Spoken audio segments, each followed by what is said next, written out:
오래전 우리 드라마 한류의 열풍을 일으켰던 드라마 중에 대장금이라는 드라마 아마 여러분 잘 아실 겁니다. 거기 나오는 유명한 대사가 있죠. 홍시 맛이 나서 홍시라 생각했는데 어찌 홍시라 생각했느냐 물으시면 대답할 길이 없다는 거죠. 참 기가 막힌 대사라고 생각합니다. 우리가 왜 예배를 드릴까요? 제가 왜 목사가 됐을까요? 우리가 왜 하나님을 찾나요? 홍시 맛이 나서 홍시라 생각했는데 어찌 홍시라고 물으시면 어찌 생각했느냐 물으시면 대답할 길이 없는 거죠. 요한은 처음 하늘과 처음 땅이 없어지는 환상을 봅니다. 그리고 새 하늘과 새 땅이 임하는 환상을 봅니다. 큰 도시 바벨론이 없어지고 새로운 도시 새 예루살렘이 하늘에서부터 임하는 환상을 봅니다. 마치 큰 음녀, 큰 창녀가 사라지고 준비한 것이 단장한 것이 마치 신부가 신랑을 위해 단장한 것 같은 그런 신부가 하늘에서 내려오는 장면을 봅니다. 이런 장면을 보면서 그냥 한꺼번에 깨달은 겁니다. 머리 싸매고 공부한 거 아니에요. 도서관에 가서 연구한 거 아닙니다. 그냥 하나님의 구원의 역사가, 하나님의 생명의 역사가 그냥 깨달아진 거예요. 홍시 맛이 나서 홍시라고 생각한 것 뿐입니다. 신학적으로 마가와 바울은 임박한 종말론을 생각한 사람들이었습니다. 주님 곧 다시 오시겠지. 그래서 고린도전서 7장 같은 데 보시면 바울이 독신으로 사는 사람 결혼하지 마라. 그냥 나와 함께 이렇게 지내는 것이 좋다. 그렇게 생각합니다. 주님이 곧 다시 오실 걸로 생각했어요. 임박한 종말론이에요. 그런데 오시겠다고 하시는 주님이 오시지 않는 겁니다. 이거 어떻게 하면 좋죠? 큰 문제가 발생했습니다. 그래서 누가의 신학적인 관심 중에 하나가 지연되는 종말론이에요. 종말이 지연되고 있어요. 이걸 어떻게 해석하면 좋죠? 그래서 누가는 성령의 시간을 생각합니다. 하나님의 창조의 시간이 있었고 예수님이 그리스도로 오셔서 우리와 함께 하신 예수님의 시간이 있고 예수님께서 약속하신 보혜사 성령을 주시겠다 하셨는데 그 성령께서 지금 교회와 함께 일하시는 성령의 시간을 생각해 냅니다. 신약 성경을 전공하는 신약 성서학자들이 하는 수백 년 된 조크가 하나 있습니다. 여러분 성서학자들은 어떤 조크하면서 지내는 줄 아세요? 이런 조크합니다. 만약 누가가 바울 신학 과목 시험을 치면 합격을 했을까 안 했을까? 막 이거 얘기하면서 막 웃어요. 성서학자들 그런 얘기하면서 웃어요. 무슨 말인고 하니 누가가 사도행전을 쓰잖아요. 사도행전 절반 앞에 부분은 베드로에 대한 이야기고 뒤에 부분은 바울에 대한 이야기거든요. 근데 바울 서신에 보시면 중요한 신학적인 주제가 얼마나 많이 나옵니까? 로마서, 갈라디아서, 구원, 칭의 이런 엄청난 주제들이 바울 서신에 많이 나오잖아요. 그런데 누가가 기록한 사도행전 뒷부분 바울에 대한 이야기에 바울의 그 중요한 신학적인 주제는 하나도 안 나오거든요. 그러니까 성서학자들이 조크하는 거예요. 만약 누가가 바울 신학 과목을 들었으면 낙제했을까? 합격했을까? 누가는 바울의 역사를 통해서 성령의 역사를 기록하는 거예요. 사도행전, 성령행전이잖아요. 오신다고 하신 주님이 안 오시니까 중차대한 문제가 생겼어요. 지연되는 종말론이에요. 성령의 시간을 생각하는 거예요. 교회의 시간을 생각하는 거예요. 그렇다면 여러분, 요한 신학에 나오는 요한의 종말론은 뭘까요? 우리는 지금 계시록을 공부하고 있는데 계시록만 가지고는요, 요한의 종말론을 다 이해할 수가 없어요. 요한의 신학 중에 요한계시록은 글쎄 한 10% 정도 될까요? 종말론도 마찬가지입니다. 요한의 종말론 중에 계시론이 가르쳐주는 건 10%밖에 안 되는 것 같아요. 90% 이상이 요한의 종말론이 요한 복음에 들어가 있어요. 특별히 5장 같은데 5장 25절 같은 말씀은 제가 개인적으로 특별히 너무나도 사랑하는 말씀입니다. 거기 나오는 두 동사가 다 미래에 대한, 종말에 대한 내용이거든요.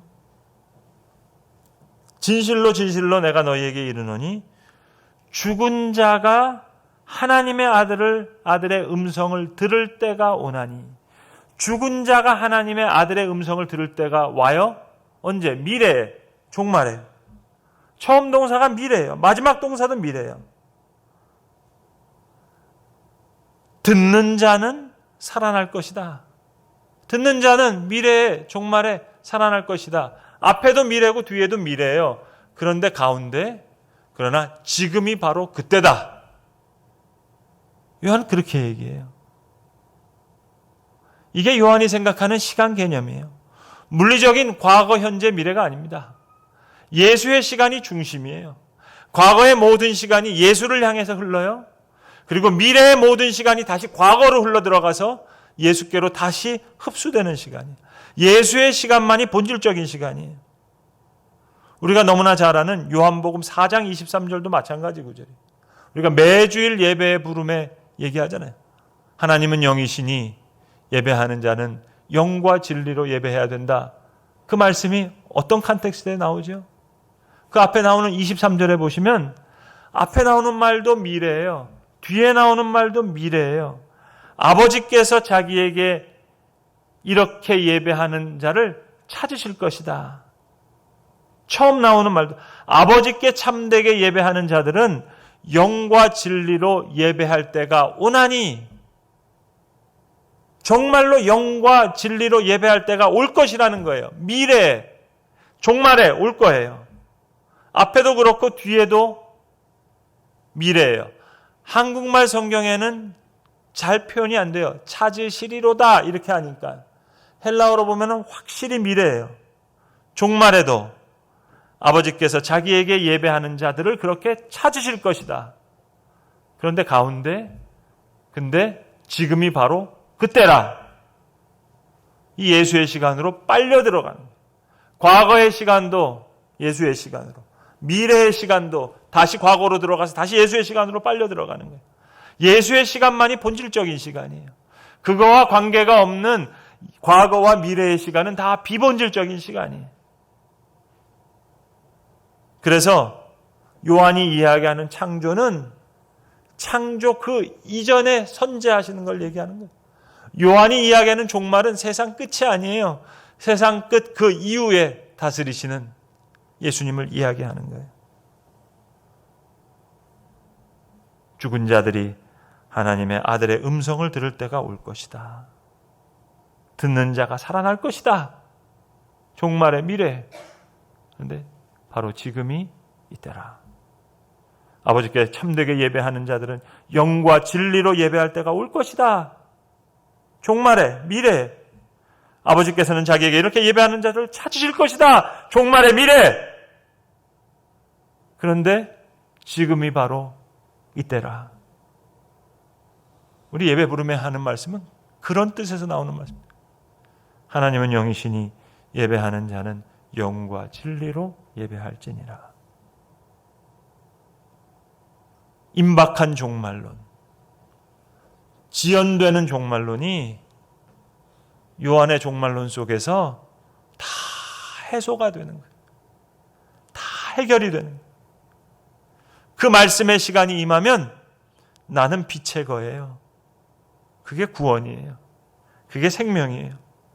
그리스도의 말씀이 내게 임하지 않으면 난 어두움이에요. 끝이에요. 그냥 종말이에요. 예수의 시간이 저 끝에 인류의 종말에만 오는 시간이 아니에요. 예수의 시간이 중심이에요. 중간이 아니라 중심이에요. 과거도 현재도 미래도 예수의 시간으로 흐르지 않으면 본질적인 시간이 아니에요. 비본질적인 시간이에요. 본질과 아무런 관련 없는 시간으로 흘러요. 성도 여러분, 계시록을 공부하고 나시니까 이제 종말에 대해서, 미래에 대해서 좀 아시겠나요? 요한의 종말론은 그 정도가 아닌데요. 아들의 음성을 들을 때가 올 것이다. 듣는 자가 살아날 때가 올 것이다. 그런데 지금이 바로 이때라. 여러분, 우리 개인적으로, 실존적으로 우리가 다 한 번씩 겪어야 되는 죽음. 죽음이 뭐죠?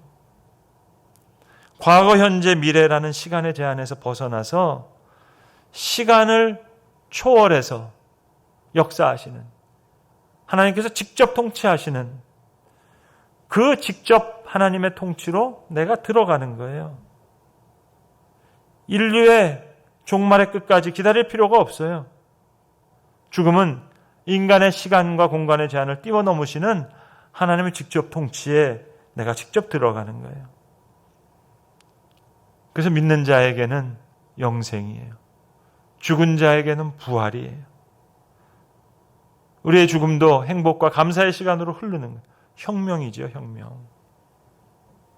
요한의 예수예를 보시면, 특별히 요한복음 5장 같은 데를 보시면요, 예수님을 테오스 큐리오스 두 단어로 설명하려고 무진장 애를 씁니다. 요한복음 맨 마지막에 보시면 도마가 20장 28절에 그렇게 얘기하죠. 예수님은 하나님이시요 나의 주님이십니다. 테오스요 큐리오스다. 바울의 신학에서는요, 예수를 큐리오스라고 얘기해요. 그게 중요한 바울 신학의 핵심이에요. 물론 구약 성경을 헬라어로 번역한 성경을 보시면 하나님을 큐리오스라고 번역을 많이 했습니다. 그래서 바울은 로마서 10장 9절, 고린도전서 12장 3절 같은 데서 누구든지 성령으로 말미암지 않고는 예수를 주라고 고백할 수밖에 없다. 그게 바울 신학의 핵심이에요. 빌립보서 2장 같은데 예수님의 그 찬미 시편에 보셔도 그는 근본 하나님과 본체시나 그와 동등됨을 취할 것으로 여기지 아니하시고 자기를 낮춰 죽기까지 복종하셨는데 성령께서 그를 높이셔서 이름 위에 뛰어난 이름을 주셔서 그 예수를 주라고 고백하는 것이 하나님께 영광을 올리는 것이다. 이게 바울 신학이에요. 그래서 바울은 600번 이상 예수를 큐리오스라고 설명해요. 그래서 예수를 큐리오스라고 설명하고 하나님을 파테르라고 얘기해요. 아버지다. 그게 바울의 용어예요. 하나님 아버지 그리고 주 예수 그리스도.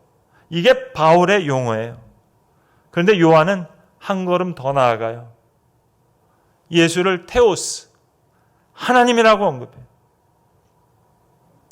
요한은 나이로 보면은요, 바울의 제자격이에요. 근데 바울의 어깨 위에 섭니다. 여러분, 테오스, 하나님을 구성하는 제일 중요한 요소가 뭐죠? 창조와 선제예요. 창조 이전에 계셔야 돼요. 그래서 아브라함이 있기 전에 내가 있었다, 내가 아브라함을 봤다. 그러니까 청중들이 돌을 들어서 예수님을 죽이라고 하잖아. 이게 요한복음의 너무 중요한 본문이에요. 그래야 창조와 선제가 설명되니까. 이게 하나님의 요소니까. 그래서 요한복음의 첫 절은 뭡니까? 태초에 말씀이 계시니라. 이 말씀이 하나님과 함께 계셨고 이 말씀은 곧 하나님이시라. 그가 태초에 하나님과 함께 계셨고 만물이 그로 말미암아 지은 바 되었으니 지은 것이 하나도 그가 없이 된 것이 없느니라. 창조 이전에 선제하신 분이에요. 그 전에 계셨어요. 큐리오스만이 아니라 테오스예요. 창조와 선제. 그러면 종말은요? 종말은 두 가지로 나뉘어져요. 죽은 자와 믿는 자로 나눠질 수 있어요.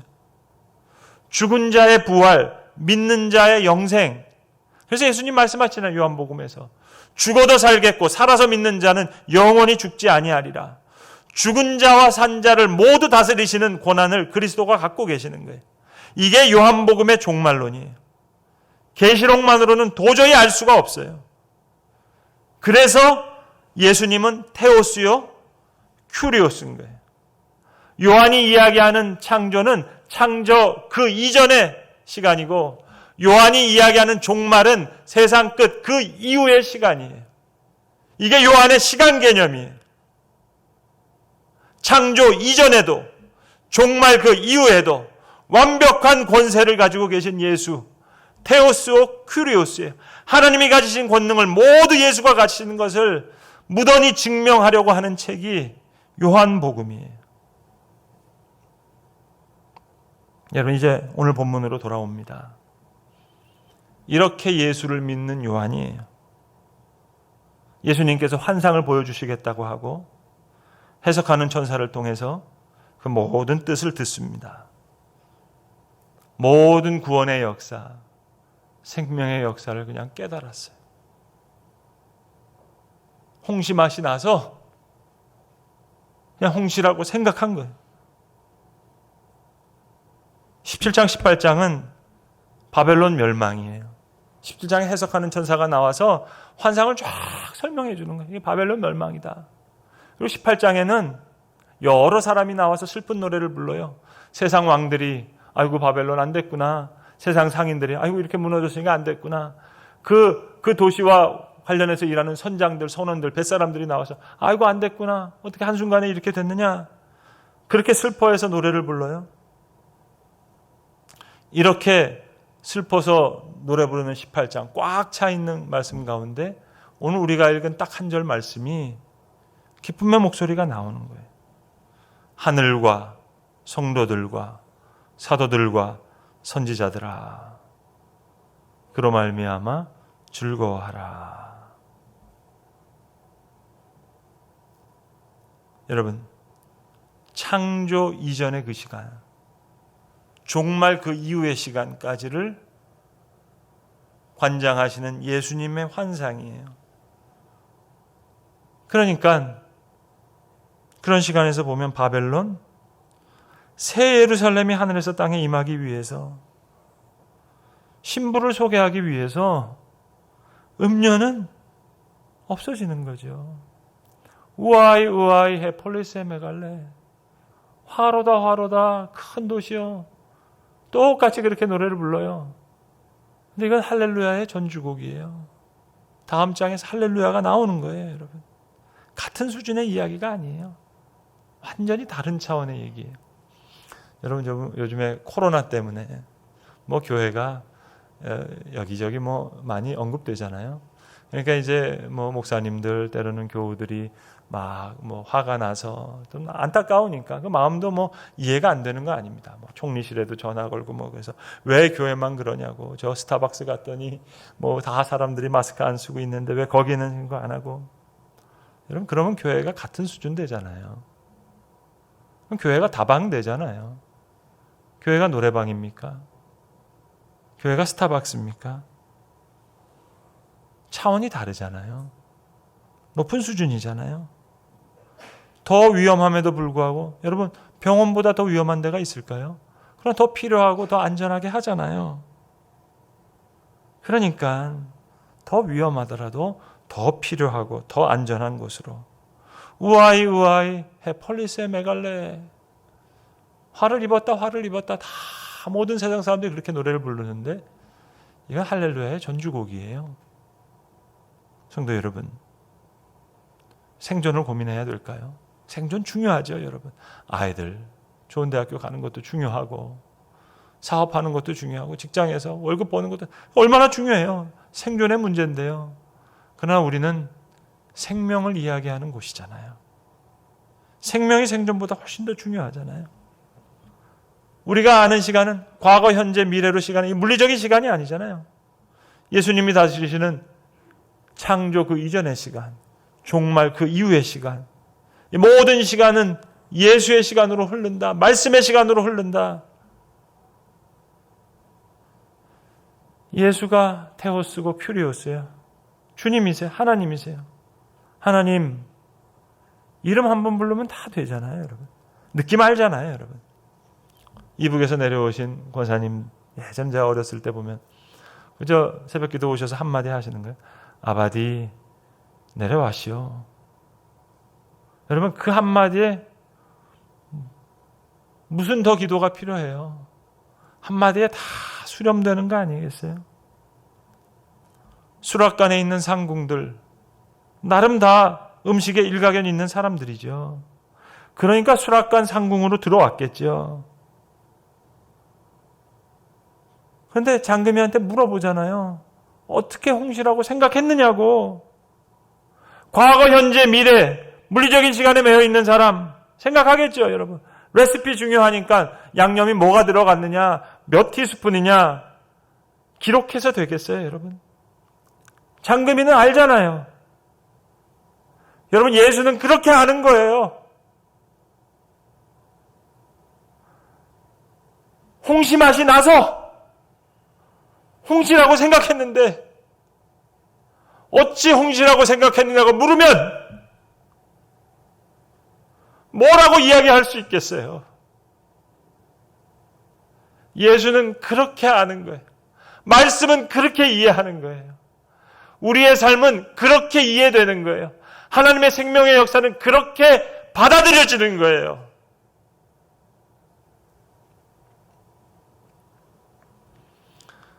어제 새벽기도 마치고 제 아내랑 콩나물국밥 하나 먹었어요. 그러고 이렇게 오는데 하늘이 막 맑았잖아요. 그래서 제가 제 아내한테 야, 어제 비가 많이 왔더니 이렇게 하늘이 맑았구나 이렇게 얘기했더니요. 제 아내가 한마디를 덧붙여요. 비만 와서 됩니까? 바람이 많이 불었으니까 하늘이 맑아졌죠. 그래서 제가 아멘 했어요, 여러분. 비만 오면 되나요, 여러분? 바람이 불어야죠. 바람도 그냥 불면 안 돼요. 세게 불어야 돼요. 17장, 18장 바벨론의 멸망과 슬픈 노래예요. 그걸로 되는 게 아니에요. 19장, 20장에 예수님이 재림하세요. 그리고 예수님이 심판하세요. 예수님께서 일을 다 하시고야 그리고야 21장, 22장에서 새 하늘과 새 땅이 열리는 거예요. 새 예루살렘이 내려오는 거예요. 신부처럼. 혼인잔치에 참석하는 신부처럼. 그래서 계시록 맨 끝에 끝맺음이 예수님 내가 가리라 내가 가리라 내가 가리라 3번 얘기하신다고요. 어떤 성경에 내가 오리라 내가 오리라 내가 오리라. 그러니까 주 예수여 어서 오시옵소서 그렇게 끝나잖아요. 마라나타 주 예수여 어서 오시옵소서. 여러분 미래의 시간을 기다리실 거예요. 죽은 자들이 하나님의 아들의 음성을 들을 때가 올 것이다.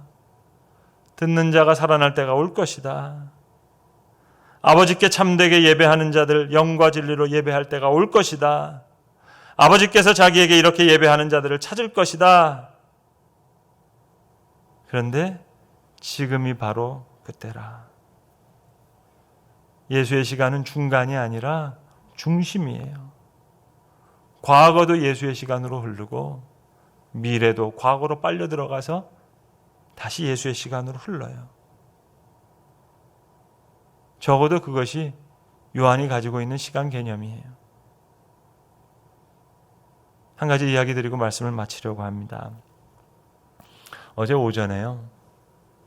미국에서 목회하시는 한 목사님들 한 15분 정도, 그리고 한국에서 제가 속해 있는 네트워크에 계시는 목사님들 한 15분 정도 모여서 30명 이상 이제 그 세미나를 했는데요. 세미나 제목이 뭐였냐면 폭풍 속에서 내가 본 것들. 그래서 이제 여러 목사님들 서로 이제 다 이야기를 주고 받았어요. 여러분 성경에 보시면 폭풍을 만난 사람이 몇 명 있잖아요. 요나도 폭풍을 만났고 바울도 폭풍을 만났고 요나와 바울이 폭풍 만났으니까 그 배에 같이 타고 있었던 선장도 만났지요. 백부장도 만났지요. 다 만났는데 보는 게 다 다르잖아요, 여러분. 똑같은 폭풍 속에 있는데 다 보는 게 달라요. 똑같은 계시록을 보지만 거기에 나오는 파생된 주제에 그냥 사로잡힌 사람도 있고요.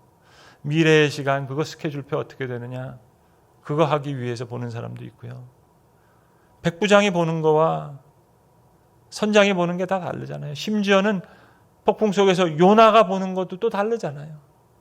바울이 보는 것 요나가 못 보잖아요, 여러분. 폭풍 속에 보는 게 다 다릅니다, 여러분. 비도 내리고 바람도 많이 불고 그래야 맑은 하늘 볼 수 있듯이 우리가 부르는 찬송가 가사에 왜 이런 찬송가 있잖아요. 내 마음 귀가 열리면 그 말씀 밝히 들리네. 우리를 지어내시니 대주제 성부 하나님. 이런 마음의 귀가 열리는 그런 귀한 은혜가 저와 여러분에게 임하시기를 기도합니다. 기도하겠습니다. 아버지 하나님, 죽은 자들이 하나님의 아들의 음성을 들을 때가 올 것이다. 듣는 자가 살아날 것이다. 아버지께 참되게 예배하고 하는 자들, 영과 진리로 예배할 때가 올 것이다. 아버지께서는 자기에게 이렇게 예배하는 자를 찾을 것이다. 그러나 지금이 바로 그때라 말씀하셨던 주님, 우리 마음의 귀가 열리면 말씀이 밝게 들릴 줄로 아는데 바람이 많이 불고 비가 많이 내린 후에 맑은 하늘을 보듯이 주님, 이런 마음의 귀가 열리는 귀한 은혜를 우리에게 허락하여 주시옵소서. 우리 주 예수 그리스도의 이름으로 기도합니다. 아멘.